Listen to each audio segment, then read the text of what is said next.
إلى حضرة النبي محمد المصطفى صلى الله عليه وعلى آله وأصحابه الكرام الفاتحة.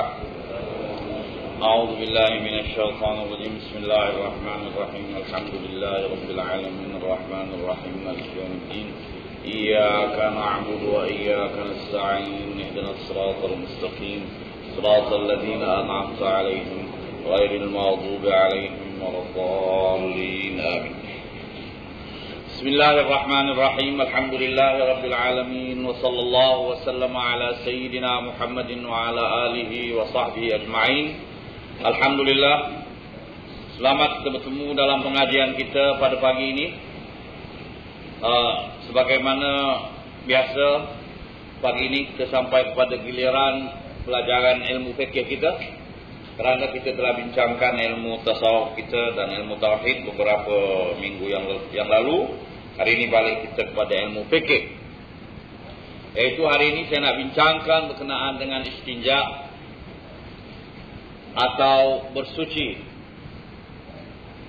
Perkataan istinja itu dalam bahasa Arab asal daripada perkataan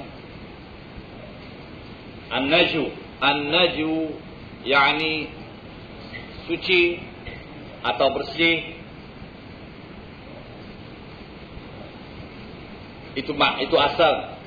Jadi istinja ini katanya talabun naju, mencari kesucian, mencari kebersihan. Itu asalnya. Tetapi perkataan ini dipakai secara khusus bersih daripada buang air kecil dan buang air besar pada dua jalan itu. Itulah yang dinamakan istinja. Jadi bila kita sebut istinja, atau dalam bahasa Melayu selalu disebut bercebok, iaitu daripada dua jalan keluarnya najis daripada buang air kecil atau buang air besar. Menurut mazhab kita, istinja itu wajib daripada sesuatu yang keluar dari dua jalan, jika yang keluar itu cair. Cair itu maksudnya basah. Tetapi jika yang keluar itu kering, tidak wajib istinja. Tetapi afdal dan baik kalau istinja, tapi tidak wajib. Yang kering itu macam mana? Misalnya lah kita tertelan biji rambutan atau tertelan apa-apa, keluar memang itu saja yang keluar, tak ada yang lain, tak ada apa-apa. Tetapi kalau yang keluar itu basah, iaitu terutama sekali daripada kelebihan lebih-lebih makanan yang keluar itu, maka wajib istinja. Allah Subhanahu wa taala memuji orang-orang yang mencari kesucian atau orang yang suka bersuci, sebagaimana firman Allah taala, "Innallaha yuhibbut tawwabin wa yuhibbul mutatahhirin." Allah taala suka kepada orang yang suka bertobat dan suka pula kepada orang yang suka bersuci. Al-mutatahhirin. Orang-orang di Madinah sebelum datangnya Nabi sallallahu alaihi wasallam ke sana, mereka mengamalkan bersuci. Dan ada orang-orang mereka bersuci dengan dua cara. Ini pun sunnah dalam agama kita. Macam mana? Mula-mula mereka bersuci dengan batu, kemudian mereka bersuci pula dengan air, yakni beristinja. Mula-mula menggunakan batu, kemudian menggunakan air. Itu yang afdal sekali.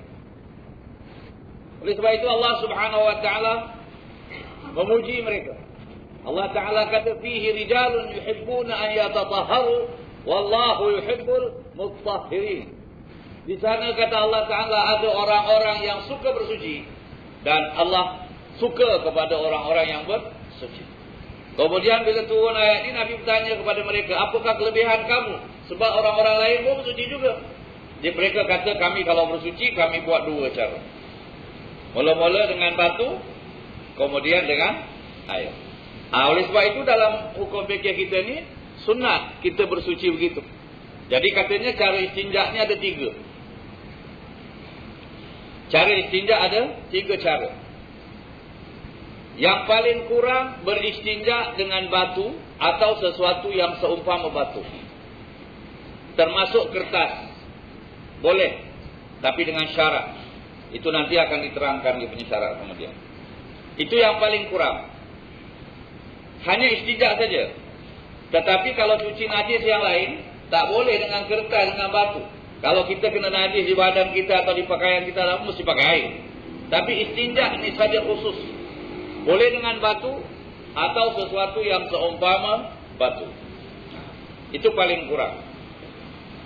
Yang kedua, beristinja dengan air saja. Ini afdal. Ini macam yang kebanyakan kita buat. Istinja dengan air. Dan yang ketiga, yang paling afdal, istinja dengan batu, kemudian disusuli dengan air. Ini yang paling afdal.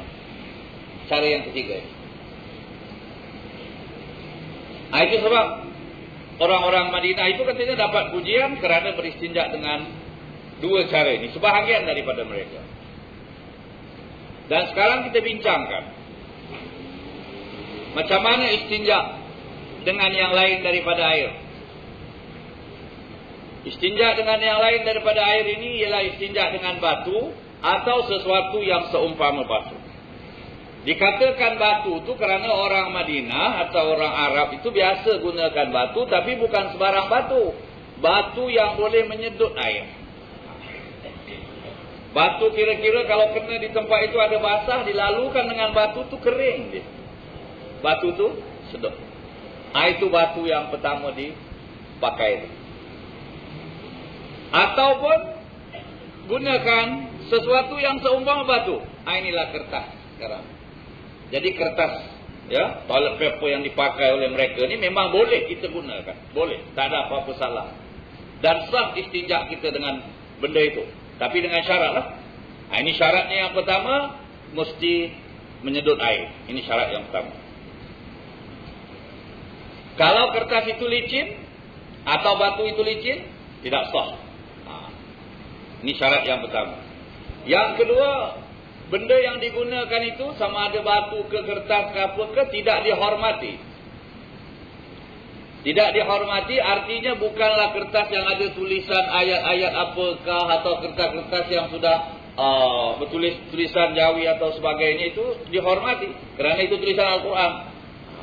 Ataupun benda-benda yang keras tapi bukan batu yang boleh menyedut air. Seperti roti kering ke atau apa ke nak buat istinja, tidak sah.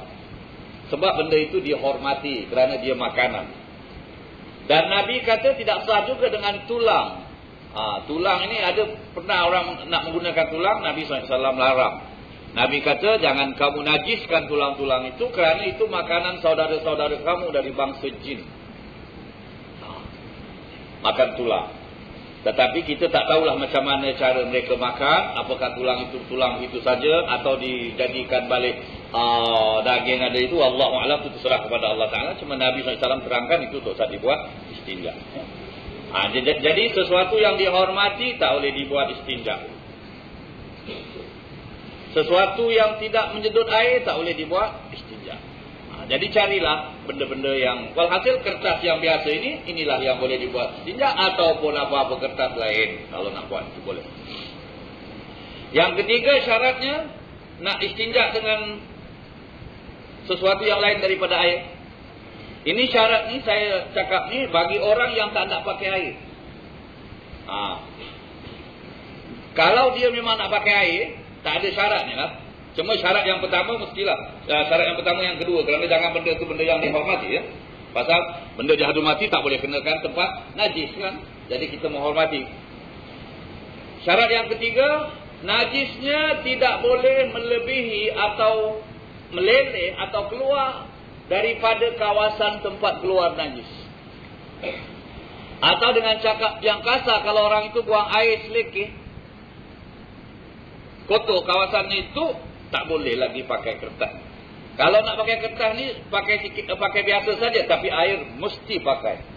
Kerana kawasannya sudah, najisnya sudah melampaui dari kawasan. Terlanjur saya memperkatakan di sini, ya. Apa sebab Islam membenarkan, ya, penggunaan batu, kertas dan sebagainya. Tapi dengan syarat kita kata tadi, najisnya tidak merebak, tidak keluar daripada kawasan tempat apa buang air. Ini begini. Bagi orang yang sehat badan, yang tak ada penyakit apa-apa, ya, tak ada sakit, tak ada apa, badannya sehat walafiat, tak ada sakit bawasir, tak ada cerit-berit, tak ada apa semua sekali. Ya. Orang yang normal macam ini, kalau buang air, dia punya najis tu keluar, tidak mengotori tempat. Yang kotor, maaf cakap ini kita tunjukkan, hanya tempat lalunya. Tempat lalunya najis. Ini buang air sah. Tempat lalu najis tu aja yang kotor. Kemudian bila orang ini berdiri, tertutup balik. Jadi kotornya hanya sini saja. Amma bahagian dalam tu memang kita tak mesti cuci sampai dalam kan? Jadi ini kawasan ini saja yang kotor. Tak ada melebat lagi. Jadi ini yang disapu dengan kertas atau batu atau apa. Jadi kalau sudah hilang itu dikatakan ain najis ni hilang. Dia beza antara gunakan air dengan gunakan batu. Kalau gunakan batu, zat najis tu hilang, tapi bekas najis tu tak hilang. Bekas dia. Bekas ada kemaafan, tapi benda najis tu hilang.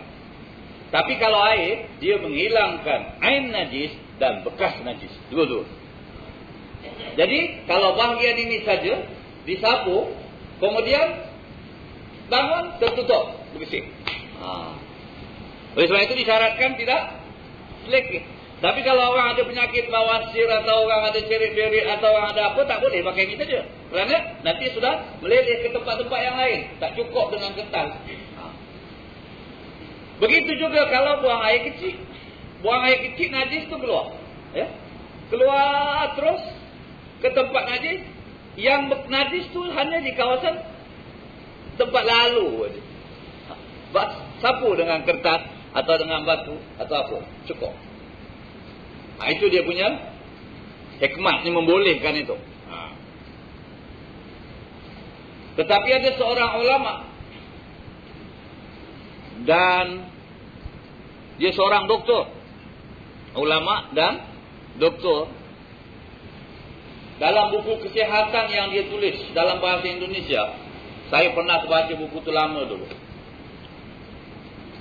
Dia tu menceritakan tentang kesihatan, dan bila ada kena-mengena dengan agama, dia cerita pasal agama. Sebab dia orang alim, ulama. Dia cerita tentang bahagian bersuci ni, dia cerita di situ. Dia kata apa hikmatnya dibenarkan bersuci dengan kertas atau batu atau sebagainya. Pendapat dia, ini sesuai dengan iklim atau cuaca orang Arab di Timur Tengah. Yang pertama, kerana sekat di sana kekurangan air. Yang kedua, cuaca mereka cuaca kering. Cuaca kering. Tidak macam cuaca tempat kita, lembap. Jadi yang cuaca kering ni, bau kurang. Tak ada bau.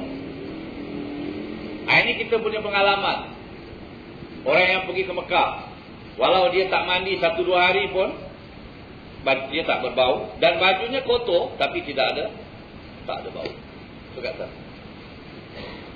Macam kita sini 1 hari kalau tak mandi, baju lagi bersih, cantik, putih, tapi bau dia. Pasal cuaca kita apa? Lembap.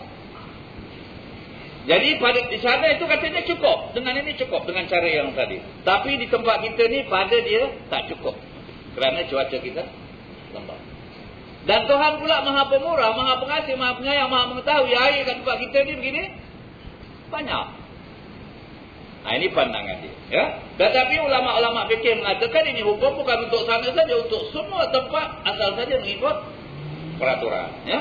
Jadi bila buang air kecil tadi, airnya keluar sikit, airnya keluar terus, yang najis itu dekat kawasan itu saja, itu yang bisa. Jadi itu syarat. Najisnya jangan melimpah, meleleh, selekeh dan sebagainya. Kalau sudah kotor begitu sangat, mesti pakai air. Kemudian yang keempat syaratnya, mesti 3 batu. Kalau kertas, 3 keping kertas. Dia punya besar tu sesuaikan saja. Kalau 1 saja tak cukup, mesti 3. Walaupun dengan 1 tu dah bersih, tak cukup. Jadi ulama mengatakan satu disapu melintang, ya, satu disapu membujur, kemudian yang satu disapu seluruhnya kawasan itu, cukup 3, mesti 3. Kalau tak cukup 3, 4 dan 5. Kalau tak cukup 5, 6 dan 7, diambil angka ganjil. Jadi ini keadaan yang macam ini boleh kita gunakan. Dalam keadaan kalau kita ada setengah orang tu dia rasa tak sedap lah nak pakai ini saja, ya, nak istinja dengan kertas saja atau dengan batu, dia rasa tak sedap, ya. Ini kebiasaan kita lah. Padahal hukum kata boleh. Tetapi dalam keadaan darurat, dalam keadaan tak ada air, dalam keadaan emergency, terutama sekali kita ni yang pergi kerja atau pergi berjalan ke tempat-tempat yang mana kita nak buang air kecil, nak masuk tandas je, gayung pun tak ada, paip pun tak ada. Kalau kita sediakan itu, kita boleh pakai itu hatta walau untuk sementara sekalipun, jadi pakaian kita tak najis. Tidak? Tapi kalau kita tak istinja terus, dikira najis dan kena pada pakaian kita. Kalau pakaian kita lembab, najis itu seluar itu. Jadi nanti kita jadikan alasan, oh saya tak boleh sembahyang pakaian saya najis katanya. Jadi kalau awak pakai cara macam ini, boleh, tak ada masalah apa-apa. Jadi itulah syaratnya 3 biji batu atau lebih, dan mesti suci tempat tu dengan 3 biji batu. Ini dinamakan istijmar, kata orang Arab. Istijmar, menggunakan jamrah batu. Itu jamrah, itu lempar jamrah, itu pun batu juga, batu. Jamrah, istijmar, boleh. Kemudian syaratnya jangan kering najis, jangan kering. Kalau kering dah tak boleh lagi. Pasal apa? Bila dah kering, dah melekat, awak nak gunakan kertas pun dah tak guna lagi. Tak boleh apa? Tak boleh tarik. Masa dia basah itu, jangan kering. Dan syaratnya lagi, jangan kena najis lain di situ. Kalau kita buang air, kita nak istinja dengan sesuatu yang bukan air, najis kita jatuh, kemudian mengecik, ada air dari bawah kena dekat tempat, ya, buang air tu, kita kata sekarang tak cukup dengan menggunakan batu saja. Pasal apa? Najis lain dari bawah dah kena ke atas. Mesti pakai air. Mesti pakai.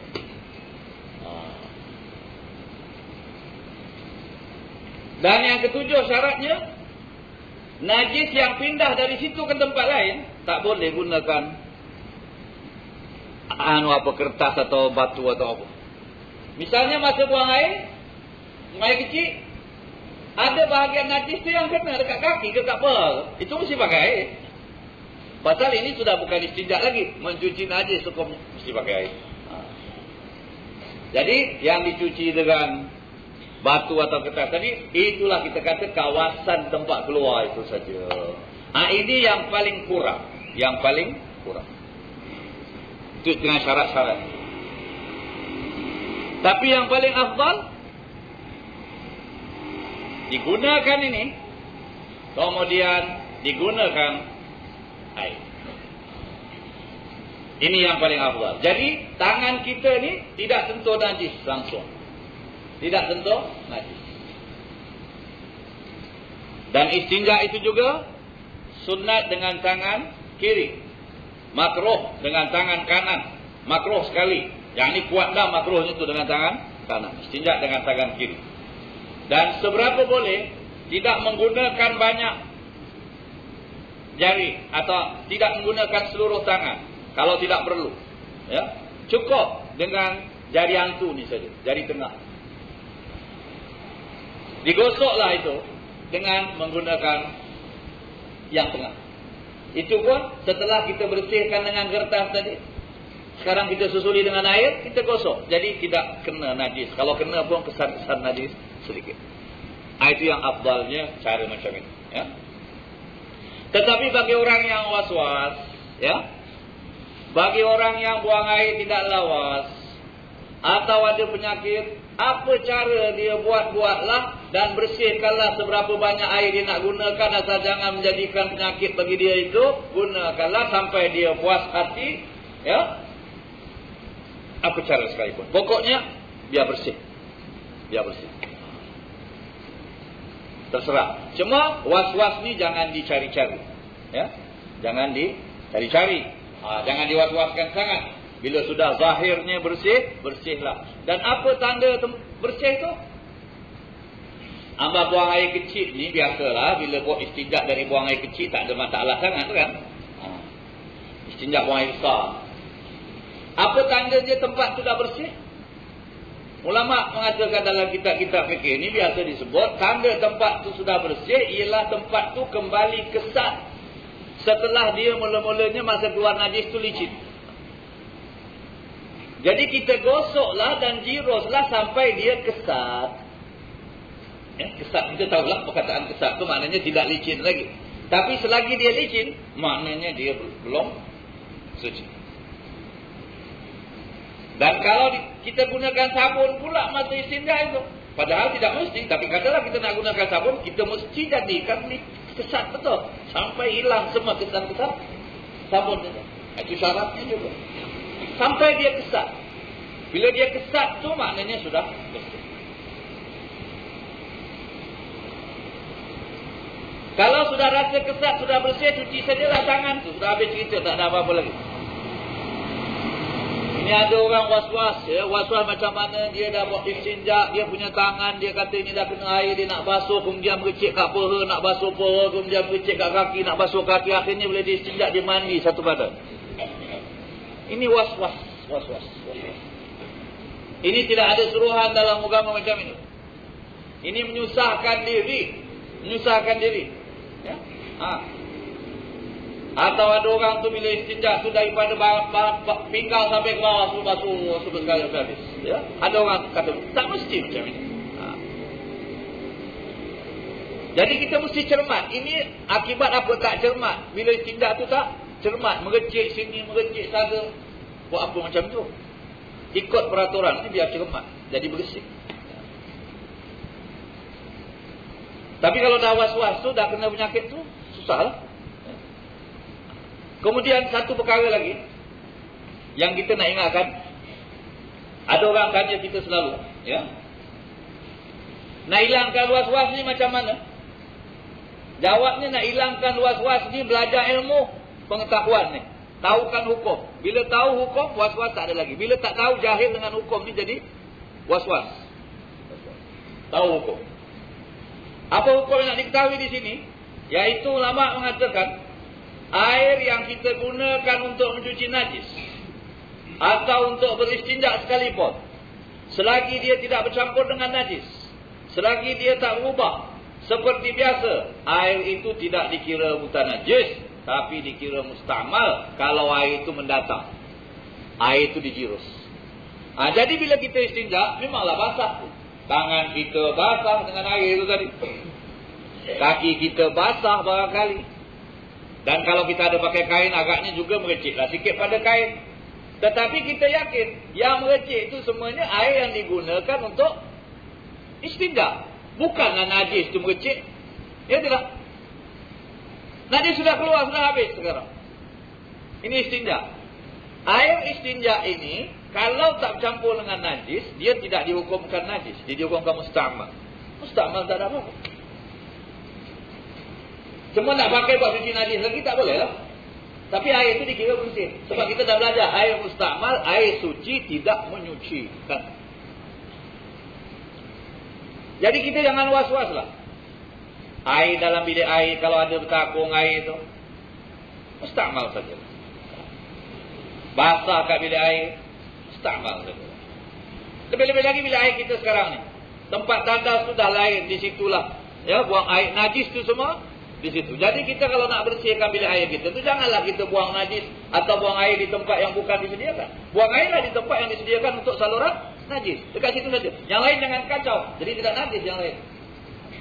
Najis semua di situ saluran. Tapi kalau barangkali tandas-tandas secara lama tu ada beza sikit. Tapi kalau tandas moden sekarang tu sudah diatur. Situ tempat najis. Bahkan ada lagi tempat istinjaknya pula.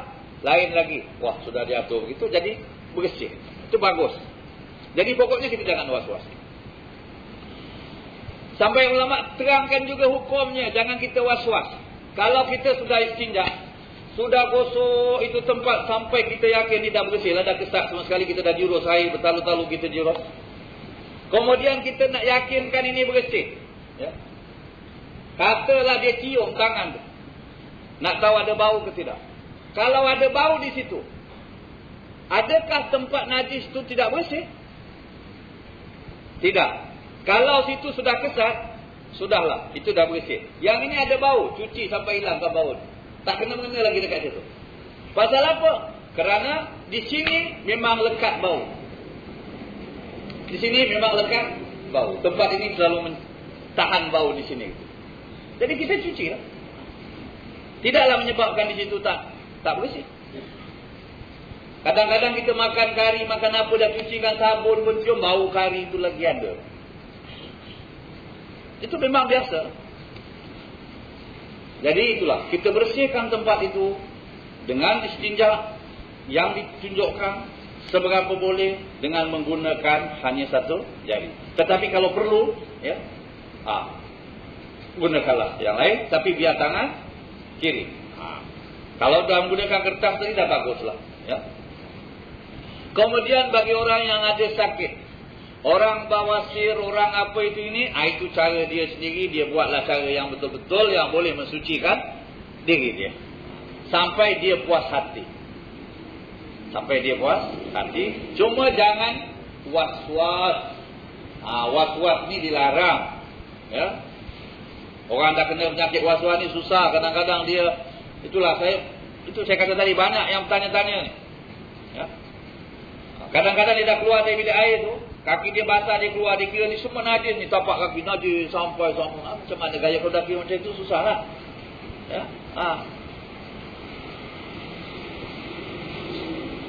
Dan jadi problem bagi dia. Ini kita tak nak lah. Belajarlah hukumnya, cara peraturan itu tadi. Ya. Kemudian sunat sebelum istinja, sunat istibra. Istibra itu artinya mencari kesucian lebih lagi. Benda itu dah mungkin suci, tetapi mau puaskan hati untuk mencucikan.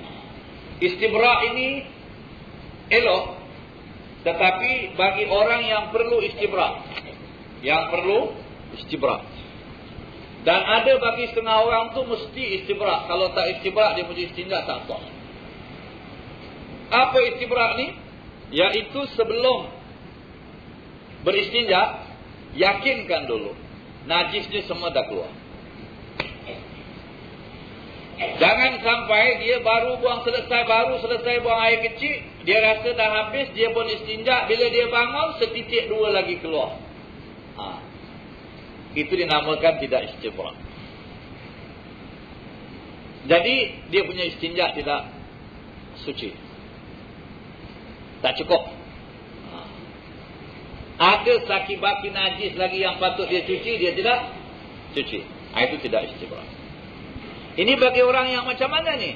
Orang yang biasa, kalau dia bangun, ada dia rasa setitik dua lagi keluar. Ini kena istibra. Dan cara istibra ini bagi orang laki-laki ialah dengan berdehem. Ini buang air kecil. Dehem. Dan kalau buang air besar tu ada caranya lah, dengan menerangkan atau dengan apakah. Kalau dia rasa itu, kemudian dia yakinkan betul-betul dah bersih, dia masa dia istinja tu. Kalau belum bersih, dia bersihkan lagi. Kalau buang air kecil, berdehem. Ataupun katanya dengan mengurut alat itu, ya. Atau dengan menggoyangkannya. Dan ada orang terpaksa berdiri. Sudah buang air kecil duduk, dia berdiri. Dia terasa macam ada keluar lagi. Kemudian dia duduk. Buang air kecil berdiri ni tidak ada salahnya apa-apa dalam Islam. Cuma tak elok saja. Sebab Nabi SAW buang air kecil duduk. Ya. Tetapi ada riwayat satu masa Nabi buang air kecil berdiri itu kerana ada sebab, ada sakit. di belakang Nabi SAW menurut satu riwayat.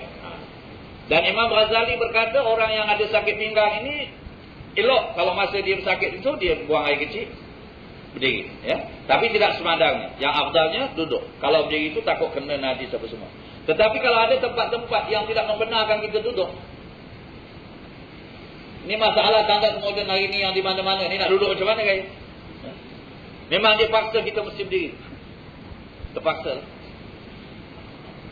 Tapi kalau ada tempat boleh duduk, duduk. Jadi kalau dia buang air kecil duduk, kalau nak istibrak, ada orang terpaksa dia berdiri sikit. Dah berdiri tu, dia rasa macam ada keluar, mana dia duduk lagi. Keluar satu dua. Atau kalau dia buang air kecil duduk, berdiri, dia nak istibrak, dia duduk sikit. Ya. Jadi keluar kaki baki. Kemudian baru istinja.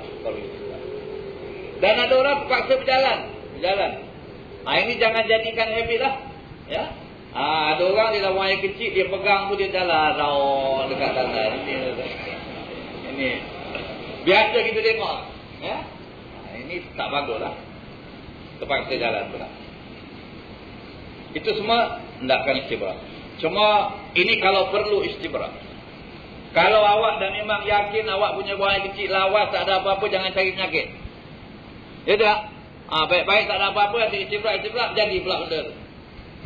Kalau dah betul yakin lawas, istinja sajalah. Ya? Itu cara istinja bagi orang laki-laki. Dan cara istibrak bagi orang laki-laki. Dan cara istibrak bagi orang perempuan, dia kata dia tekan di atas bahagian di atas bahagian hari-hari itu ditekan sikit dengan tangannya. Tekan beberapa kali untuk melawaskan kalau ada yang perlu lawas, ya. Dan perbuatan istibrak ini ada sangkut pautnya dengan pengesahan amalan kita, kerana dikhawatiri kalau kita tidak istibrak, kita punya amalan tidak sah. Dan kalau amalan kita ni, kita boleh sembahyang apa semua, yang penting sembahyang dalam perkara ni, sebab sembahyang mesti suci daripada najis. Jadi ni sembahyang ni penting kita bersih betul-betul. Dan ada pula hadis Nabi SAW. Ini yang biasa dibawa. Hadis ini dalam cerita, dalam bahagian istinja ni dibawakan cerita hadis Nabi SAW ini. Iaitu Nabi berjalan dengan sahabatnya di satu kawasan di mana ada kubur. Kemudian masa Nabi berjalan tu, kubur tu kubur kaum muslimin di Madinah. Kemudian Nabi kata pada kawannya nanti tu, ini dua kubur ni katanya, orang di dalamnya tersiksa. Menangis orang. Mari kita masuk, kata Nabi. Kemudian Nabi mendoakan, ya, supaya Allah Ta'ala menyelamatkan orang ini. Dan Nabi SAW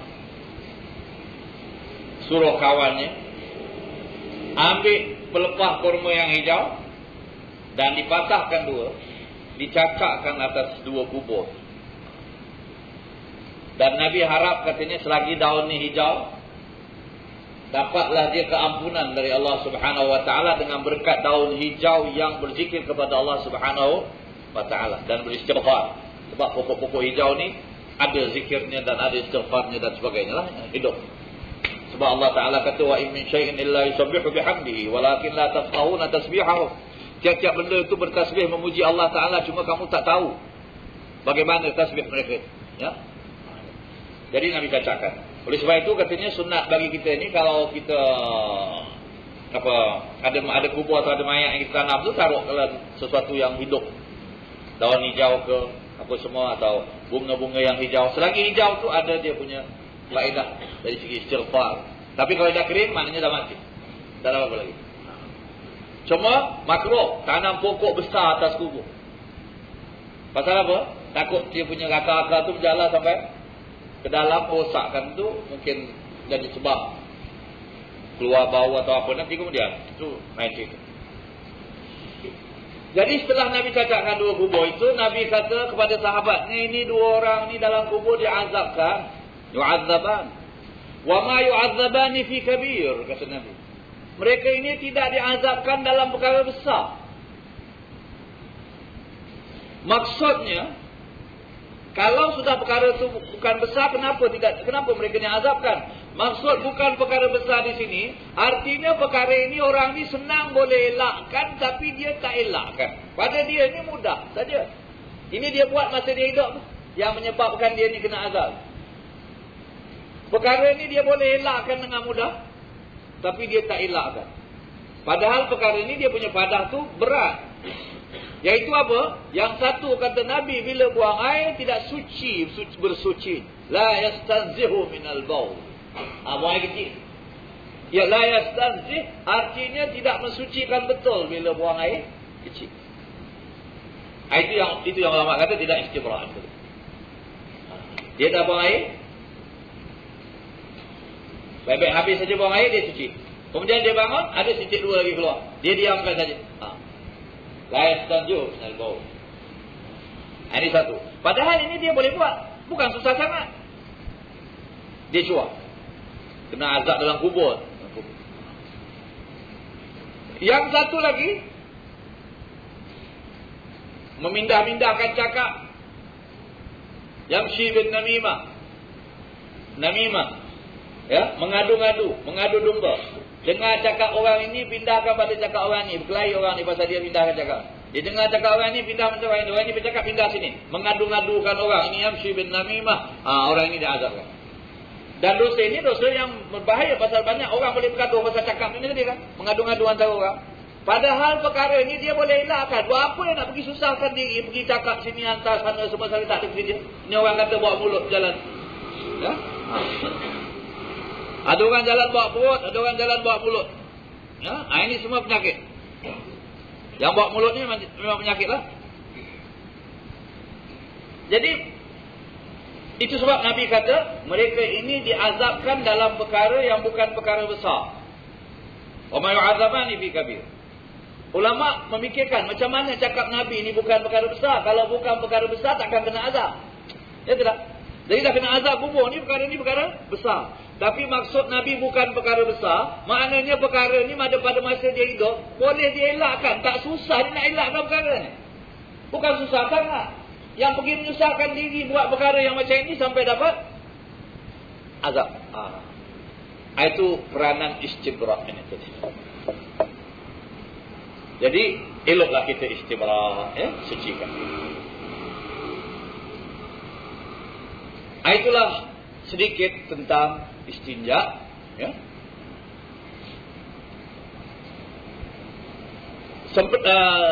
Berhubung dengan perkara istinja ni, kita perlu pula tahu adab-adab dan peraturan-peraturan buang air kecil dan buang air besar.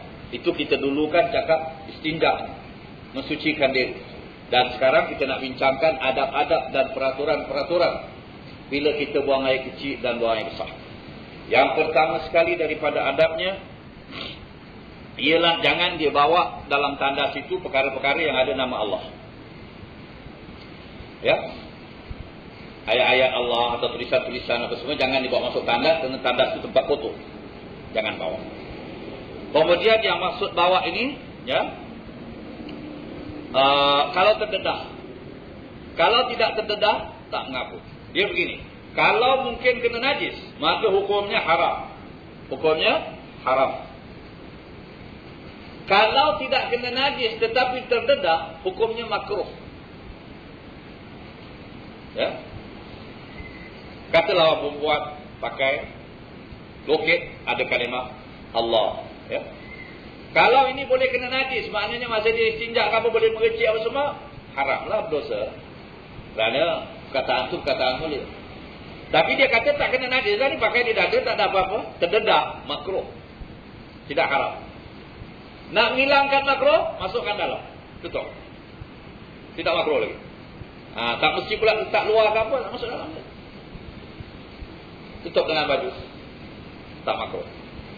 Dan kita pun begitu jugalah. Kalau ada pakai cincin yang ada ayat ke atau apa ke, bila nak masuk tanah, buka. Masuk dalam kucing. Simpan. Tak terdedah, tak kena najis, tak mengapa. Itu dia punya hukum. Ini kerana hadis Nabi SAW yang amalan Nabi SAW, hadis Anas radhiyallahu anhu katanya anna Nabi sallallahu alaihi wasallam labisa khataman naqshuhu Muhammadur Rasulullah. Fakana idza dakhala al-khala'a wada'ahu, rawahu al-arba'ah.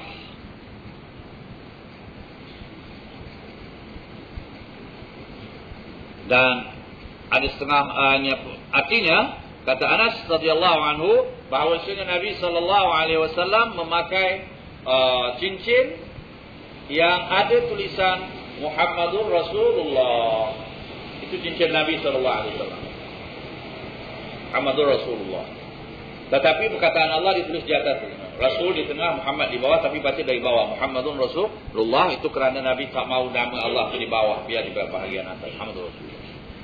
Jadi dikatakan ada riwayat mengatakan hadis ini, yaitu Nabi SAW bila nak keluar, nak masuk ke tandas atau nak pergi buang air, dibuka. Jangan sampai terkena sesuatu yang tidak baik. Itu ada riwayat.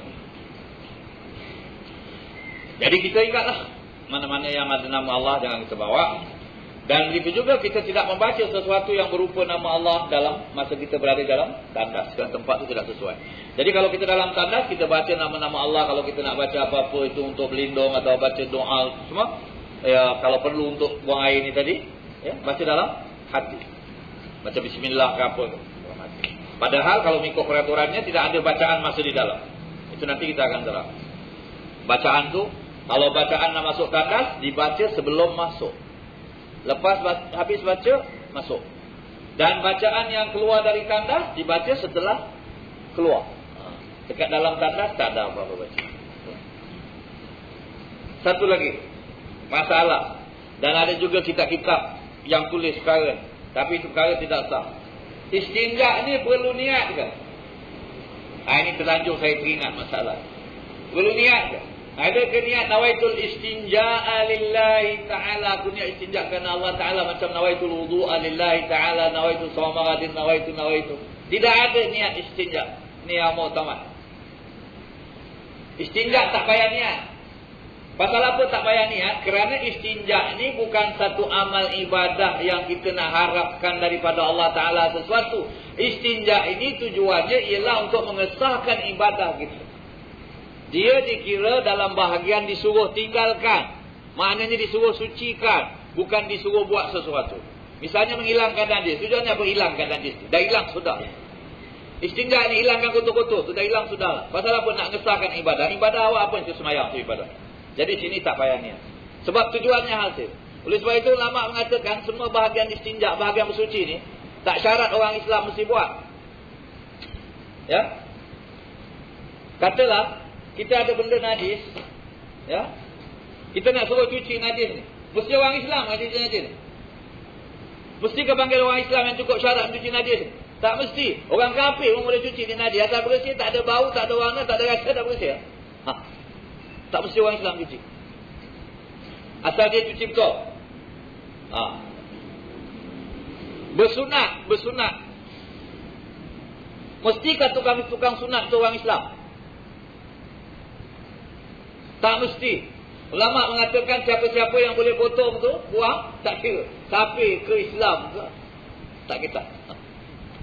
Bahkan pada satu masa dulu, orang Islam suka bersunat dengan orang Yahudi. Pasal orang Yahudi ni dia ekspert dalam sunat. Pandai. Sebab mereka memang sunat dia mula-mula dulu. Ya? Tak kira. Jadi kalau orang yang tukang sunat tu, kita pergi hospital misalnya, tukang sunat potong, bukan Islam. Sah. Dia punya sunat sah. Asal dia punya potong betul. Ya? Kotor tu hilang, dah. Samak kulit. Kulit ni belum bersamak, tak boleh pakai. Ya. Tapi kalau sudah samak boleh. Kulit buaya, kulit ular, kulit apa. Cuma tak boleh dua kulit binatang tu lah. Binatang tu, anjing dan babi, kulitnya tak boleh pakai. Yang lain semua boleh. Yang samak kulit tak kira. Orang kafir samak pun boleh. Asal kulit tu betul-betul dah tak ada kotor lagi. Jadi dikira ini bukanlah merupakan satu peribadatan yang secara asal, dia cuma mengesahkan kita untuk buat ibadat. Jadi tak payah niat. Tak ada niat. Dan ada orang kata nak baca selawat. Tak ada selawat. Itu bukan tempat selawat. Tempat tu tempat cuci najis. Dah habis sudah duduk tu nak selawat apa semua boleh. Jadi tidak ada niat. Oleh sebab itu kita kata tidak ada sebarang bacaan dalam masa kita beristinja. Cuma di sana ada satu riwayat. Itu pun ada setengah kitab. Imam Ghazali ada menukilkan perkara itu.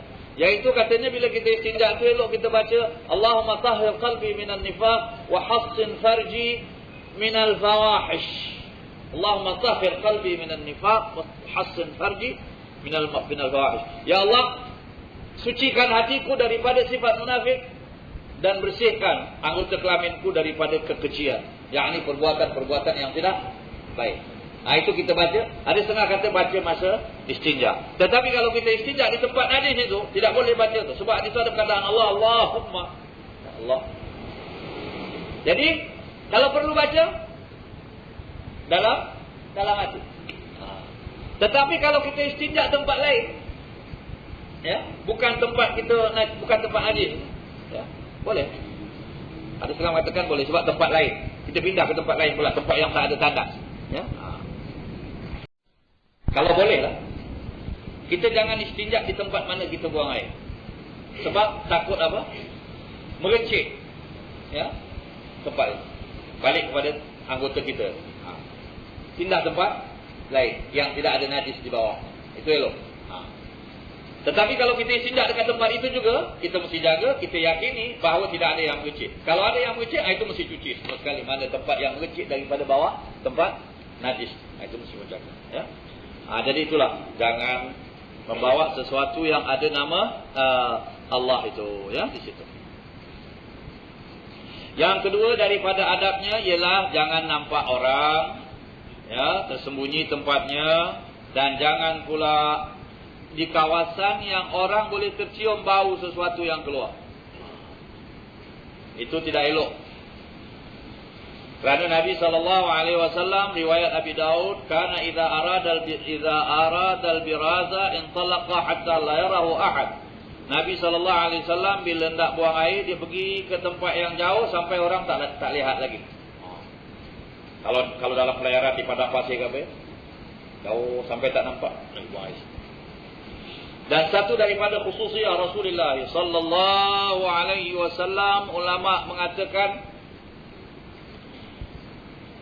yang keluar daripada jasad Nabi SAW yang mulia itu tidak termasuk dalam bahagian najis-najis. Satu, ya. Dan bagi Nabi dia tidak dibilangkan najis. Dalam bahasa Arab disebut fadalatul Rasul. Fadalat. Fadalat artinya lebih-lebihnya. Ini Rasulullah SAW. Jadi adabnya pada Rasulullah kita tak bilang najisnya, kita bilang fadalatnya. Fadalatnya itu ada lebih-lebih keluar. Ya. Dan satu daripada khususiyah Nabi SAW, Nabi bila buang air, Nabi bangun dari tempat itu tertutup, tidak ada satu yang nampak lagi. Semua hilang, dia punya fadalat disedut di bumi. Kita sekarang ni terpaksa bikin zaman tarik semua kan, mau tarik. Nabi tak payah tarik-tarik lagi. Bangun saja itu terus hilang. Itu khususiyah Rasulullah SAW. Dia punya kelebihan buat benda tu tak ada satu pun yang tinggal di atas muka bumi. Khususiyah Rasulullah sallallahu alaihi wasallam. Ya. Ada lagi khususiyah Rasulullah. Misalnya lalat tak pernah hinggap di wajah Rasulullah sallallahu alaihi wasallam. Tak pernah ada hinggap lalat, ya. Dan tak ada bayang-bayangnya Rasulullah sallallahu alaihi wasallam. Ada beberapa perkara dihitung oleh ulama, ada 10 ke beberapa perkara yang khusus bagi Rasulullah sallallahu alaihi wasallam. Ini satu daripadanya itulah. Dia punya fadalat itu ditelan, ya. Tetapi walau macam mana pun Rasulullah jauh, ya, daripada orang ramai, kerana itu pengajaran bagi umat. Jangan kita buang air di tempat-tempat orang banyak di, ya. Tetapi kalau orang tu dah memang duduk kat tandas tu, kita tak tahulah, ya. Ini tandas tempat buang air, ramai orang duduk situ, itu dia punya pasal lah. Kita jangan pula nak pergi lagi tempat lain. Ini tandas memang kita duduk. Dan ini orang yang duduk kat tepi tandas ni salah dia sendiri lah. Buat apa dia duduk kat sini sama sekali? Tempat buang air, ya. Ini semua cakap ni dalam bahagian jauh daripada orang ni, tempat yang bukan tandas. Tapi kalau tempat tu dah memang tandas, itu hukum tandas. Di mana-mana berada, di situ kita buang air lah, tandas.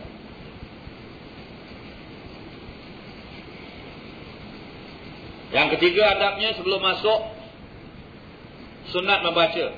Baca tu bukan baca dalam hati, baca kuat. Kita dengar. Bismillah. Allahumma inni a'udzubika minal khubuthi wal khaba'is. Waridnya begitu. Bismillah, tidak Bismillahirrahmanirrahim. Bismillah. Kenapa tidak disambungkan? Kerana dua sebab. Yang pertama, bacaan ini kerana nak masuk tempat yang tidak elok. Satu. Yang kedua, orang yang nak masuk ni dah bersedia nak pergi buang air. Kalau nak baca panjang-panjang nanti apa hal pula? Dia nak pergi buang air ni. Ya. Pendek saja. Bismillah, cukup. Kemudian, Allahumma inni a'udzubika minal khubuthi wal khaba'ith. Ya Allah, aku berlindung daripada denganmu, aku berlindung denganmu daripada khubus. Khubus ini katanya jamak khabith. Kalau khabith satu, khabith ni tak baik, yang tak baik. Tapi yang dimaksudkan ini, di sini syaitan-syaitan yang mengganggu kita, khabith. Yang jantan khabith, yang perempuan khabithah. Yang betina khabithah. Jadi minta jauh dari gangguan jin-jin jantan dan betina. Sebab ada riwayat mengatakan makhluk jin ni dia gemar tempat-tempat yang macam ni lah. Berlawanan dengan malaikat. Malaikat tak masuk tempat. Jadi orang tu kalau masuk dalam tandas, malaikat tak masuk. Sebab malaikat tidak suka di tempat yang kotor dan tempat yang najis. Jin pula memang biasa kat situ. Jadi kita berlindung. Oleh sebab itu di masjid, haram buang air kecil di masjid. Ya. Kata ini masjid. Atas ni masjid, wakaf. Kita nak buat tandas ke atas tu tak boleh, haram. Sebab ini masjid, tandas luar. Dan kalau ada orang nak buang air kecil, walau tak ada apa-apa, katalah dia nak pakai satu calung ke apa kat dalam masjid, tak kena najis pun haram. Sebab ini tempat bukan tempat buang air kecil. Dan malaikat selalu ada di tempat-tempat ini, dia tak boleh mengganggu pada malaikat. Oleh sebab itu juga dikatakan ini masjid. Tapi kawasan situ bukan masjid, pasal ada tandas. Itu bukan masjid, pasal ada tandas. Sebab tandas tak boleh buat dalam masjid. Jadi kalau satu orang kata, saya wakafkan tanah ni, masjid. Sebesar-besar tanah ni buat masjid lah. Ada orang kata tandas mesti luar, tak boleh dalam. Macam mana ini tanah besar ini saja, habis tanah luar, tanah orang lain. Nak buat tandas macam mana? Tanah orang. Jadi kalau begitu, jangan wakafkan semua masjid. Wakafkanlah. Aku wakafkan tanah ini sebagai masjid dan apa yang diperlukan untuk masjid. Bila macam itu nanti fikirlah apa perlunya, perlu tandas. Sini buat tandas, bukan masjid lagi. Tandas itu. Tapi bukan tandas publik, masjid punya tandas. Jangan pula orang kata ini tandas bukan masjid. Semua orang nak masuk kat situ tak tuara, tak boleh. Ini tandas masjid ni. Masjid punya, cuma bukan masjid. Kita boleh faham. Buat masjid, buat rumah, buat tandas, buat taman, semua wakaf. Tandas tu pun wakaf untuk masjid, tapi bukan masjid. Rumah tu pun wakaf buat masjid, tapi bukan masjid. Imam masjid tinggal situ. Orang lain tak boleh seorang-seorang nak buat situ, masjid punya.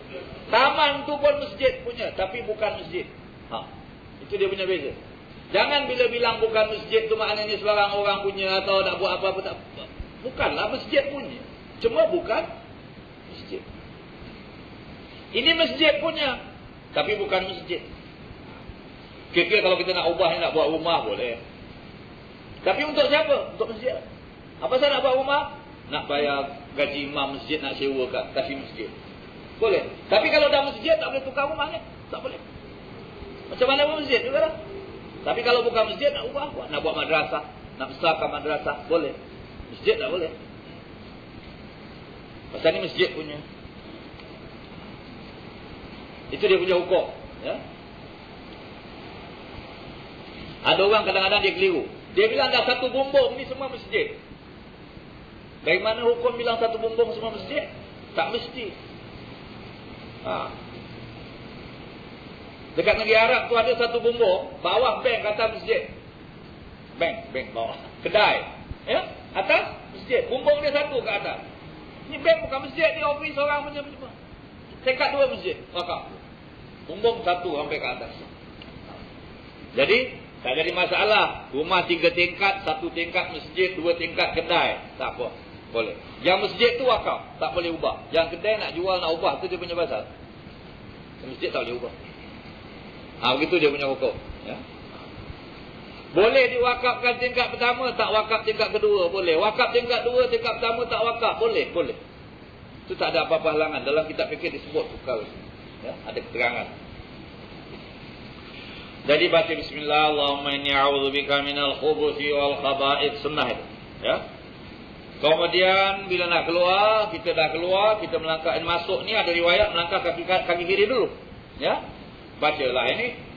Sebelum masuk kemudian melangkah kaki kiri, sudah selesai semua sekali keluarlah langkah kaki kanan baca ghufranaka ghufranaka ghufranak alhamdulillahilladzi adhaba 'anni al-adha wa 'afani. Kalau tak boleh baca dalam bahasa Arab, nak baca bahasa Melayu pun boleh. Bismillah, ya Allah aku berlindung denganmu daripada jin, syaitan, jin, jantan dan betina. Doa itu. Tak ada apa-apa. Bila dah keluar tu bilang ghufranak, keampunanmu ya Allah, aku harapkan keampunanmu yang aku harapkan, keampunanmu yang aku harapkan. Apa pasal keampunan tu?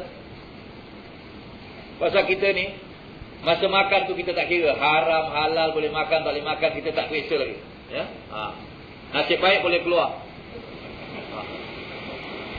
Kalau tak keluar, penyakit. Ya? Itu sebab kita minta ampun. Ulama mengatakan Tuhan jadikan jalan untuk keluar tu satu nikmat tu. Nikmat. Gangguan kalau tak keluar. Subhanallah. Ya? Itu saja satu nikmat. Kalau kita ingat subhanallah, Tuhan kasihkan saluran, ya. Wa ja'ala lahu makhraja, kata doa, ya. Ada pengarang mengatakan alhamdulillah, ada riwayat, ya. Ya, ada riwayat dari Nabi sallallahu alaihi wasallam, Nabi mengatakan syukur kepada Allah taala atas nikmat yang diberikan, kemudian dijadikan baginya jalan untuk keluar. Jadi bila kita keluar tu kita kata ghufran, minta ampun kepadamu ya Allah. Daripada segala perkara yang tidak baik yang telah kita buat. Kemudian alhamdulillah, syukur kepada Allah allazi azhaba 'annil adha, yang menghilangkan gangguan ini dari aku. Alhamdulillah allazi azhaba 'annil adha wa 'afani, dan dia afiatkan aku. Tuhan mengafiatkan ini. Sebab kalau tak keluar ini penyakit. Alhamdulillah. Ya. Apalagi kalau orang tu badannya sihat, buang airnya tetap, bila-bila pun bersih saja begitu. Alhamdulillah, ini satu nikmat besar ni. Alhamdulillah alladzi azhaba 'anil adha wa 'afani, ya. Kemudian yang keempat, adabnya jangan bercakap dalam masa buang air. Jangan ada dua orang, satu sebelah buang. Ya. Nabi sallallahu alaihi wasallam bersabda, anna rajulan marra 'ala Nabi sallallahu alaihi wasallam wa huwa yaqul fa sallama alaihi falam yurda alaihi. Ada riwayat mengatakan Nabi SAW lalu ada satu orang tengah buang air, kemudian Nabi lalu dekat dia, dia beri salam, Assalamualaikum. Nabi tak jawab pun. Dia tengah buang air, beri salam, Nabi lalu. Nabi tak jawab. Falam yarudda alaihi, Nabi tak jawab. Pasal tak sesuai untuk jawab. Dia tu tak boleh bercakap. Habis kita nak jawab pula, tak boleh jawab. Pasal ini orang sudah melanggar peraturan. Ya? Dan ada lagi satu hadis Nabi SAW, la yakhrujur rajulani yadribanil ghaita kashifaini an awartihima yatahaddatsan fa inna Allah yamkutu ala dhalik. Janganlah ada dua orang di antara kamu pergi keluar nak pergi buang air, membuka auratnya, kemudian cakap-cakap pula dia berdua ni, maka Allah Taala marah kepada mereka berdua ni, kata Allah, kata Nabi sallallahu alaihi wasallam. Ya, jangan berbual. Cuma ada kebanyakan ulama mengatakan larangan ini larangan makruh, tidak haram. Tapi sebahagiannya mengatakan haram kerana kemarahan Allah Subhanahu wa taala. Tetapi hukumnya yang muktamad itu makruh saja. Jadi larangannya larangan makruh, ya. Kecuali jika perlu. Apa perlunya? Yaitu jika dia nampak satu orang buta, ya, jalan untuk pergi satu tempat, barangkali ada bahaya, dia bercakaplah, tunjukkan, boleh dia bercakap. Atau ada hal-hal yang tertentu yang menyebabkan dia mesti bercakap kerana ada hal berlaku. Itu tak apa. Ini darurat, ya.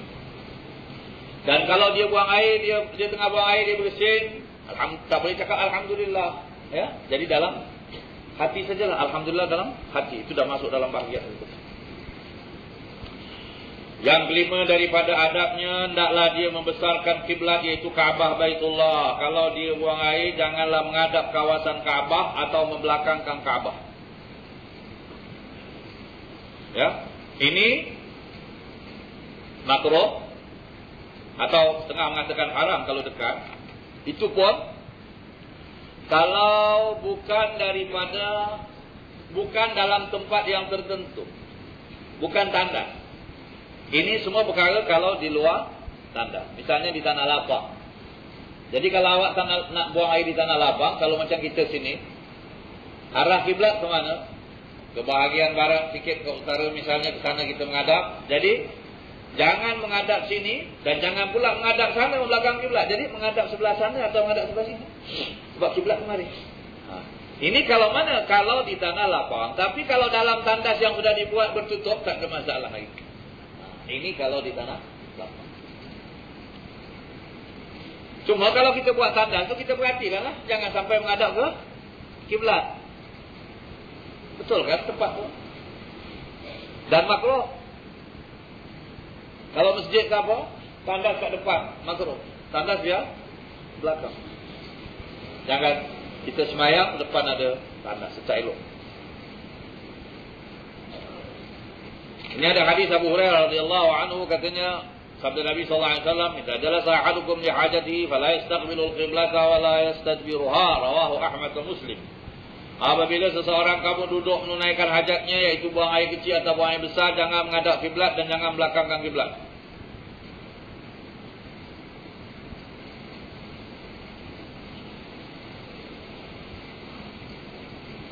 Jadi pengharaman ini, ya, adalah ini ada setengah orang mengatakan haram kalau di tanah lapang. Dalam bangunan tidak mengapa.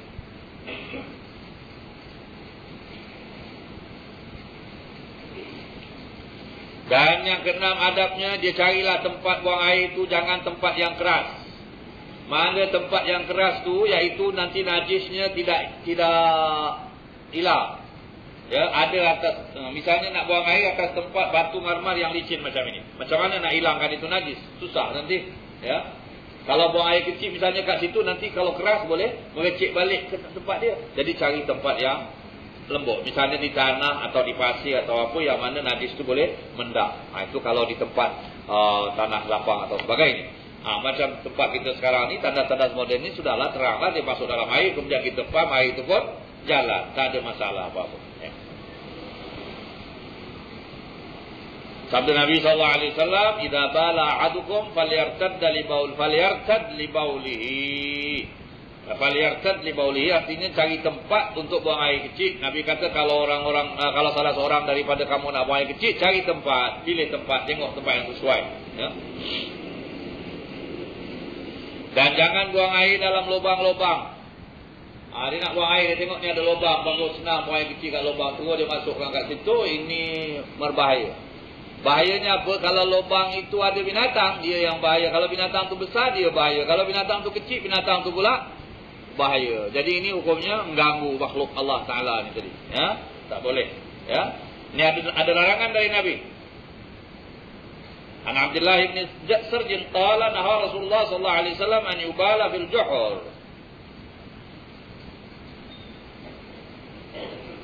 Nabi SAW melarang buang air di lubang-lubang. Ini lubang macam mana? Kalau ada tanah, ada lubang. Ya? Atau ada pokok-pokok, ada lubang. Jangan buang air di situ. Mengganggu. Kalau ada binatang kecil, terganggu. Kalau binatang besar, dia terganggu. Dan satu riwayat, ditanyakan kepada seorang sahabat bernama Qatadah, apa pasal tak boleh? Katanya itu tempat jin juga. Lubang-lubang itu ada tempat jin tinggal di situ. Jadi kita jangan kacau. Yang ke-8, jangan buang air di tempat orang berteduh, di perjalanan orang, di tempat orang berkumpul, bercakap, misalnya untuk berhenti penat. Ini semua dilarang. Bawah pokok dilarang, kerana pokok ni ada peranannya tempat orang berteduh. Kalau pokok tu pula pokok berbuah, kalau jatuh buahnya kena pula pada najis awak yang di situ. Kalau buah tu boleh dimakan apa semua, sudah kotor pula. Ini sebabnya awak. Ya. Dan termasuk dalam bahagian ini buang air dalam lift. Haram pun. Ini sudah terang. Kerana lift itu tempat lalu lalang orang. Jadi bagi kita orang Islam, kita tak buat tu. Sebab orang yang dah belajar hukum ni, dia tahu ni perkara haram, tak boleh. Buat apa dia nak cari kutukan orang? Sebab Nabi SAW kata, ittaqul la'inain. Jauhi olehmu dua perkara yang boleh kamu dikutuk orang, dilaknat orang. Itu dia. Iaitu, kata sahabat tanya, wa man la'inani ya Rasulullah? Apa tempat yang boleh dikutuk kita di situ? Nabi kata orang yang buang air di tempat orang berjalan atau di tempat orang berteduh. Tentu orang maki kan? Orang datang terus tengok ada najis. Orang pun maki dia. Buat apa cari penyakit, cari laknat orang ni, cari kutukkan orang. Jadi salahnya orang itu. Itu juga dalam dia. Ya? Na'udzubillah. Ini semua orang yang orang kafir ni kadang-kadang sengah. Dia memang tak tahu ni semua perkara. Dia fikir semua boleh buat. Orang Islam dia tahu. Yang belajar, yang tak belajar ni orang Islam dia tak tahu lah. Bagi orang kafir ni kalau orang tak nampak dia tak kisah. Bagi orang Islam kita kata dia orang tak nampak pun Tuhan tahu. Ini lungkup Tuhan dosa. Orang tak nampak tapi Tuhan nampak. Ini tak payah ada apa kita nak kata sekarang ni. Kesadaran sosial ke civic ke apa semua kita dah ada di dalam Islam. Tak payah nak fikir apa-apa lagi. Hukum kita dari awal sampai akhir semua menerangkan apa yang patut kita buat dengan manusia, dengan Allah, kepada Allah Subhanahu Wa Taala, semua ada peraturan. Ya. Haram hukumnya itu, ya. Haram. Dan jangan buang air di tempat dia mandi. Pasal apa? Nanti kalau mandi itu mengecik najis tu, kalau tempat air itu bertakung kat situ. Dan jangan buang air di tempat air yang bertakung atau air yang mengalir tapi sikit. Jadi kalau ada satu kolam atau tasik, airnya sikit atau air banyak tapi bertakung, tak boleh buang air sikit.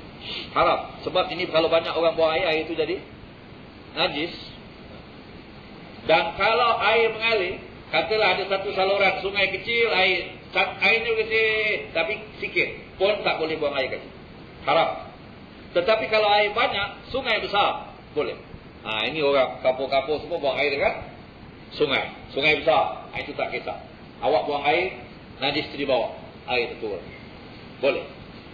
Tapi kalau sungai kecil atau saluran air kecil, walau dia mengalir sekalipun, tak boleh juga, kerana itu boleh merosakkan air. Kalau tak rosak di tempat itu, rosak di tempat lain sebab airnya sikit. Ini air kalau sikit, lemah dia. Kalau banyak dia kuat. Jadi air yang banyak itu kuat. Oleh sebab itu air laut bila-bila pun suci. Walau ada macam-macam perkara dalam laut, suci dia pasal laut. Sungai pun begitu juga kalau sungai besar. Sebab itu orang Melayu kata kalau nak pergi buang air tu ada setengah-setengah tempat dia bilang pergi ke sungai besar. Ya kan? Sungai besar tu maknanya pergi buang air besar lah, memang kat sungai selalu.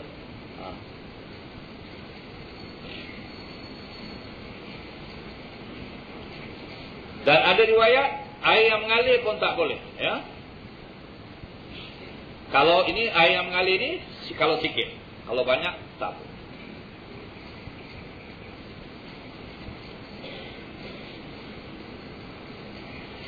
Dan jangan buang air berdiri. Ini kerana tidak elok dengan keadaan dan dengan adat kebiasaan. Kerana Nabi SAW tidak pernah buat begitu. Tetapi ada riwayat Nabi SAW buat sekali, itu pun kerana satu sebab katanya. Ya. Ini nanti akan diterangkan. Iaitu hadis Siti Aisyah radhiyallahu anha. Kata Siti Aisyah, man haddatsakum anna Rasulullah sallallahu alaihi wasallam bala qa'iman fala tusaddiquhu. Maka ayabulu illa jalisan. Kata Siti Aisyah, siapa yang cerita bahawa Nabi pernah buang air kecil berdiri, jangan percaya, kerana Nabi tak pernah buang air kecil melainkan duduk. Ini kata Siti Aisyah, ya. Dan kata Imam At-Tirmidzi, inilah yang paling sah dari Nabi sallallahu alaihi wasallam. Tetapi ada riwayat di sana bahawa Nabi sallallahu alaihi wasallam pernah mendatangi Subatata qaumin. Subatata qaumin itu ialah tempat orang-orang buang air di situ. Satu tempat macam buang sampah, buang air, buang apa semua, tempat kotor lah. Nabi pergi ke situ, Nabi nak buang air. Dan Nabi suruh kawannya itu jauh sikit. Nabi berdiri. Satu situ. Ada sebab. Sebabnya apa? Tempat itu tidak mengizinkan Nabi duduk. Tempat itu kotor. Kalau duduk takut kena najis apa semua itu. Ini riwayat. Oleh sebab itu ulama mengatakan untuk mempertemukan antara dua riwayat ni, iaitu Siti Aisyah bercerita apa yang Siti Aisyah nampak. Kerana dekat rumah Nabi SAW takkan nak buat macam ni. Tapi ini dalam perjalanan di tempat yang ada kotor di situ. Ini satu riwayat daripada Hudzaifah riwayat. Jadi ulama mengatakan kalau ada uzur, ada sebab, boleh. Imam An-Nawawi berkata buang air kecil duduk itu memanglah patut, memanglah baik, memanglah disukai. Tetapi kalau berdiri kerana boleh juga, tak ada apa-apa. Cuma tak sesuai lah dengan keadaan orang tu. Ya tidak? Kalau tempat tu tempat mengizinkan kita duduk.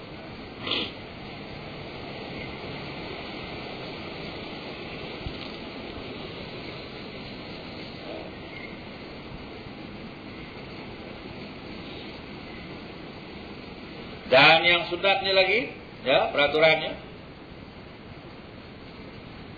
menggosok tangannya itu setelah istinja, ya, di bumi atau di lantai, di jubin.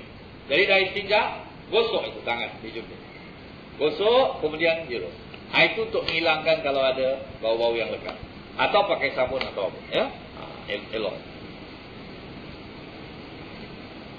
Ini daripada hadis Nabi sallallahu alaihi wasallam, ya. Karena Nabi sallallahu alaihi wasallam idza atal khala'a ataitu bima'in fi taurin aw qala raqatin fastanja thumma masaha yadahu 'ala al-ard. Ini hadis Abi Hurairah. Kata Abi Hurairah, Nabi sallallahu alaihi wasallam kalau nak buang air, saya tukang bawa airnya di satu tempat. Kemudian Nabi beristinja, kemudian Nabi menyapukan tangannya di bumi. Itu untuk menghilangkan sesuatu yang tidak baik. Jadi kita hilangkanlah dengan apa cara sekalipun, ya, dengan gosok di bumi itu atau di lantai, kemudian pakai sabun lagi, ini lebih baik, lebih bersih. Kemudian sunat pula katanya, elok pula digenjis sikit pakaian tu, kain kita tu dengan air yang bersih. Pasal apa? Untuk menghilangkan waswas. Ini ada amalannya, ya. Kerana ada hadis Al-Hakam bin Sufyan atau Sufyan ibn Al-Hakam, ada riwayat, ada apa sikit selingkahan dalam riwayat nama orang itu. Katanya kana Nabi sallallahu alaihi wasallam idza bala tawaddaa wa yantadih. Wa fi riwayat raaitu Rasulullah sallallahu alaihi wasallam bala thumma nadaha farjahu. Wa kana Ibnu Umar yandahu farjahu hatta yaballa sarawiluh. Katanya saya lihat Nabi sallallahu alaihi wasallam, adalah Nabi sallallahu alaihi wasallam bila buang air kecil, lepas buang air kecil dia berwuduk, kemudian kainnya dibasahkan sikit. Pasal apa? Nak hilangkan waswas. Jangan nanti kain tu satu pun tak basah, tiba-tiba nampak titik. Ini apa ni? Jangan pula kena najis ke, kencing ke, apa ke, jadi waswas. Jadi kalau dah basah sikit tak apa. Dibasah tu memang awak genjis. Memang awak genjis, awak dah yakin ini basah yang aku genjis dengan air yang bersih untuk menghilangkan waswas. Kerana tempat tu semua boleh menimbulkan waswas.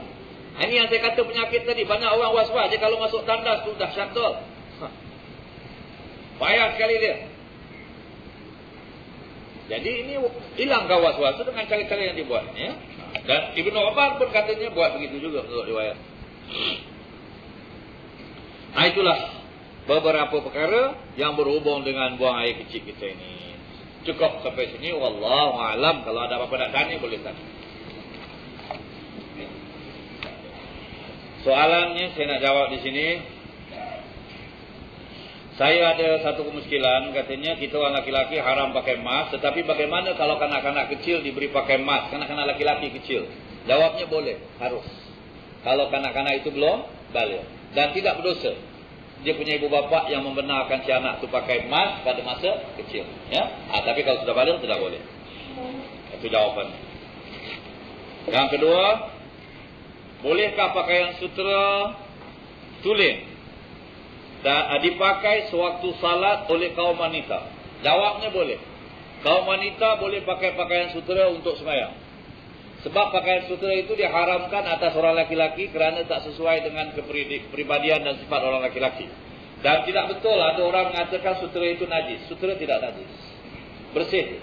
Walaupun keluarnya itu daripada ular, tapi dia dihukum bersih sebab sudah jadi benang atau kain yang memang biasa dipakai. Cuma orang laki-laki tak boleh pakai kerana larangan dari Nabi SAW. Orang perempuan boleh pakai dan hatta buat semayang pun boleh. Ya, tak ada apa-apa besar.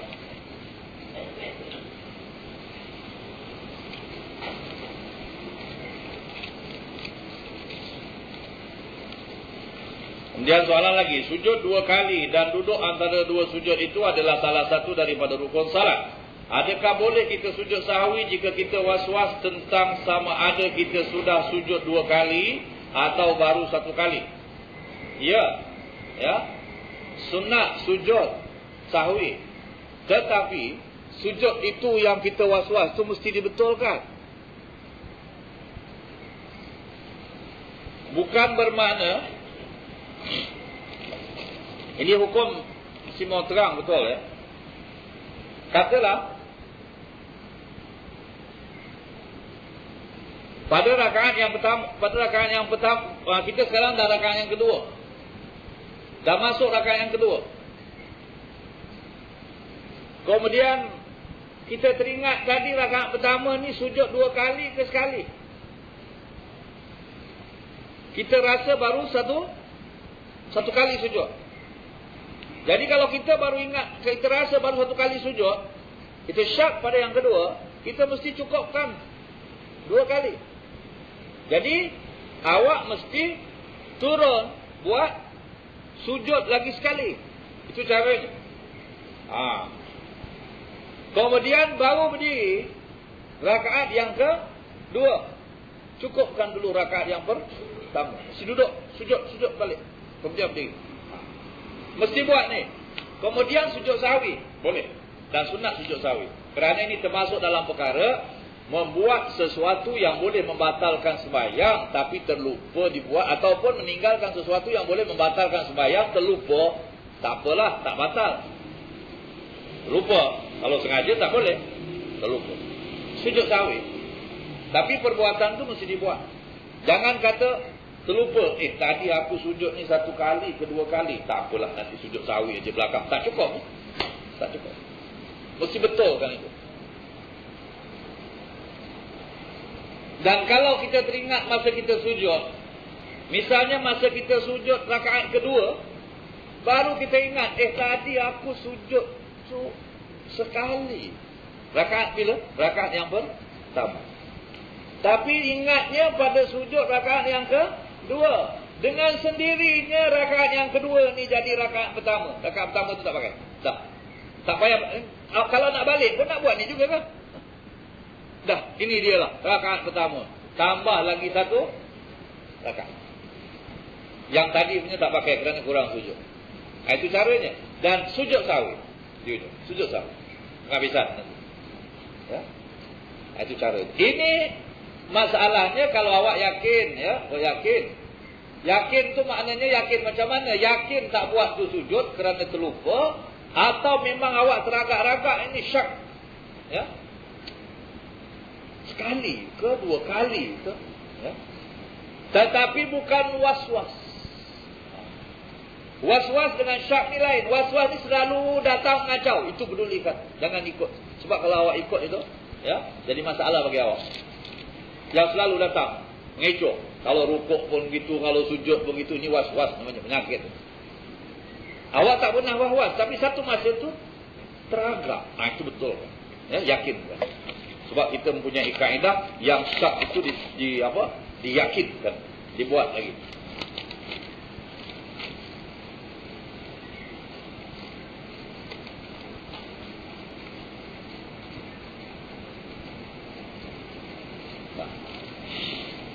Ada setengah pensyarah katanya, suka berkata di akhir syarahannya gini, saya mohon maaf kalau ada silap dan salah yang baik, atau kalau ada silap dan salah, ya, saya mohon maaf kalau ada silap dan salah. Yang baik itu adalah daripada Allah, dan yang salah itu adalah kesalahan saya sendiri. Ini ada pensyarah cakap gitu, dan memang ada ni, biasa orang cakap juga. Soalan saya, adakah boleh kita berkata begitu? Sedangkan kalau kita nak mengambil fahaman ahli sunnah wal jamaah tentang qada dan qadar, perkataan tersebut di atas ini tak boleh kita pakai. Ya. Adakah ini betul? Sebabnya ialah kita diberi balasan atas apa yang kita lakukan, baik atau buruk. Mengikut ahli sunnah wal jamaah, buruk dan baik datang daripada Allah. Ya. Tetapi maksud yang dicakapkan di sini, kalau salah tu salah saya sendiri, ya. Kalau baik itu datang daripada Allah, ini dah betul lah. Memanglah semua yang baik datang daripada Allah. Dan kalau salah saya sendiri, jangan dipahamkan ini maknanya tak ada kena-mengena dengan Allah, saya boleh buat sendiri. Kalau salah tu memang saya punya tu. Yang sebenarnya semua datang dari Allah. Cuma ini adab saja. Peraturan. Adab sopan kita. Oleh sebab itu kita tidak nisbahkan perkara baik tu, tidak nisbahkan perkara buruk tu kepada Allah. Ini ulama mengatakan adab, peraturan. Yang sebenarnya buruk dan baik datang daripada Allah. Yang baik memang dari Allah, yang buruk pun daripada Allah. Cuma yang buruk tu kita kata daripada kita sendiri, kerana kecuaian kita, kerana kesilapan kita. Jadi ini menunjukkan tawaduk dia lah, merendah diri. Yang baik itu yang sebenarnya saya memang tak pandai apa-apa. Tuhan ajar pada saya, alhamdulillah, saya syukur pada Allah Ta'ala memberi ilham yang baik pada saya. Tapi yang tak baik itu memang saya salah sendiri, saya cuai. Saya tak baca, saya tak kaji, saya tak... Itu maksud. Jadi nisbah itu bukan nisbah hakiki, nisbah majazi, iaitu dikatakan adab sopan terhadap Allah. Ya? Jangan terbalik. Terbalik macam mana? Ada setengah orang bila dia dapat baik, dia kata memanglah saya dah buat begitu, saya dah buat begini, ini usaha saya, ini saya punya kerja dari dulu sampai sekarang memang begini, semua dia puji. Bila tak baik, ini dah takdir Tuhan, kata dia. Ini terbalik ni. Ini tak guna. Banyak orang kita lah. Bila dapat tak baik, dah takdir, nasib. Yang baik tak pernah bilang ini takdir Tuhan, alhamdulillah. Yang tak baik nasib, ini salah manusia. Tak mau ngaku salah. Bila tak baik aja orang ada salah. Bila baik dia. Ini manusia kita. Banyak manusia tahu dia dah buat salah atau dapat apa-apa hal yang tak baik, disalahkan orang. Pasal siapa lah gitu. Pasal siapa. Dia ni punya pasal. Semua orang. Dia sendiri tak salah. Ini tak betul ni. Kalau baik, dia. Ini penyakit manusia. Macam ini baguslah. Yang baik dari Tuhan. Yang salah saya sendiri. Alhamdulillah, bagus. Tapi semua dari Tuhan. Ya. Qul kullun min indillah. Cuma ini adab sopan. Sama juga dalam Al-Quran. Ya. Apa satu cerita firman Allah Ta'ala? Cerita Nabi Musa. Anak budak yang Nabi Musa bawa apa? Bawa ini ikan tu. Kemudian dia terlupakan ikan tu. Kemudian ikan tu masuk ke laut. Kita tahu cerita dia. Ikan yang dah mati, dah masak ni semua. Sekali kena air, masuk laut. Itu cerita Nabi Musa, cerita ajaib tu. Budak ni kata, inni nasitul hut. Saya lupa itu apa? Ikan. Wa ma ansanihu illa syaitanu an adhkurahu. Yang lupakan saya ni syaitan. Ni kata. Ini kata budak ni. Yang lupakan saya, syaitan. An adhkurahu. Fattakhadha sabilahu fil bahri saraba. Lari kata ke laut. Jadi yang lupakan ini syaitan. Apakah syaitannya ada kuasa? Tak. Semua datang daripada Allah. Tapi kita bilang kita disesatkan oleh syaitan, kita dilupakan oleh syaitan, semua syaitan. Syaitan sebenarnya tak ada kuasa. Tetapi itu memang kerja-kerja yang syaitan suka buat. Melalaikan manusia, melupakan manusia apa semua. Tapi kalau tak izin Allah, tak jadi. Kalau tak dibenarkan oleh Allah Ta'ala, tidak jadi. Jadi sebab itu. Sebab yang menyebabkan segala sebab siapa? Allah Subhanahu wa Ta'ala. Syaitan pun makhluk, lemah dia. Sebab itu kita disuruh berlindung, a'udzubillahi minasyaitanir rajim. Tuhan yang Maha Kuasa. Tapi dia jadi sebab. Macam kita kata berlaku satu perkara kita kata pasal dia ni saya jadi begini.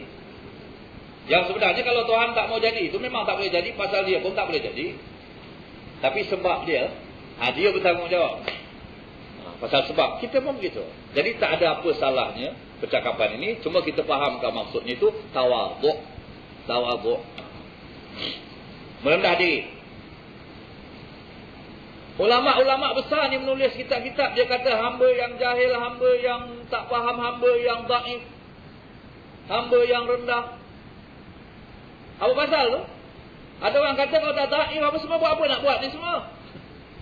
Ini cakap tawaduk, merendah diri, padahal dia tu alim, dia pandai, cuma dia kata hamba yang dhaif, hamba yang jahil, hamba yang cuai, hamba yang macam-macam. Merendah diri. Merendah diri. Banyak ulama-ulama cakap, kita dengar dia bercakap tu lebih rendah dari kita. Kita tak mau cakap macam tu, kita nak besar diri. Padahal dia ulama besar tu dia merendah diri. Pasal apa? Dia tawaduk, kita tak tawaduk. Ini. Jadi tawaduk ni artinya merendah diri, jangan sampai takut. Ya. Cuma kita biasalah cakap macam itu, jadi tak ada apa-apa salahnya. Amarilah. Ya. Tashwish, naam.